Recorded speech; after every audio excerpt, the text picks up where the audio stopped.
आपण अनेकदा लाकूड खाणारी वाळवी बघतो, पण तिचं जीवनचक्र खूपच रंजक असतं. वाळवी म्हणजेच टर्माइटची वसाहत म्हणजे एक मोठं कुटुंब असतं. या कुटुंबाची सुरुवात होते राजा आणि राणी वाळवीपासून. पावसाळ्याच्या सुरुवातीला पंख असलेले नर आणि मादी मोठ्या संख्येने वारुळातून बाहेर पडतात. याला स्वॉर्मिंग असं म्हणतात.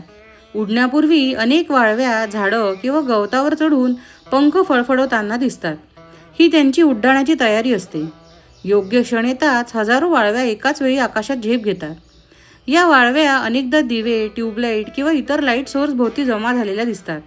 याचं कारण म्हणजे त्या प्रकाशाकडे आकर्षित होतात. नैसर्गिक परिस्थितीत त्या चंद्रप्रकाशाच्या मदतीने दिशा शोधतात. पण कृत्रिम दिवे त्यांना गोंधळात टाकतात, त्यामुळे त्या लाईटच्या भोवती घिरट्या घालताना दिसतात. योग्य जागा मिळाल्यावर ते आपले पंख गाळतात आणि जमिनीत छिद्र करून त्याच्या आत शिरतात. तिथेच नवीन वसाहत स्थापन करतात. यातली मादी ही राणी बनते आणि अंडी घालायला सुरुवात करते, तर नर तिच्याबरोबर राहतो. मादी दिवसाला हजारो अंडी घालते. अंड्यातून बाहेर पडलेल्या वाळवीचे वेगवेगळ्या गटांमध्ये रूपांतरण होते. यातले काही कामकरी वाळवी बनतात. या घरटी बांधणे, अन्न गोळा करणे आणि पिल्लांची काळजी घेणे अशी कामे करतात. त्यानंतर काही सैनिक बनतात. त्यांचं काम संपूर्ण वसाहतीचं संरक्षण करणे हेच असतं. पुढे काही वाळव्या या ब्रीडिंग पेअर बनतात. त्यांनाच पंख फुटतात आणि ते नवीन वसाहती निर्माण करण्यासाठी उडून जातात. पण या उडणाऱ्या वाळव्यांसाठी हा प्रवास खूप धोकादायक असतो. कारण त्या बाहेर पडताच अनेक पक्षी त्यांच्यावर तुटून पडतात.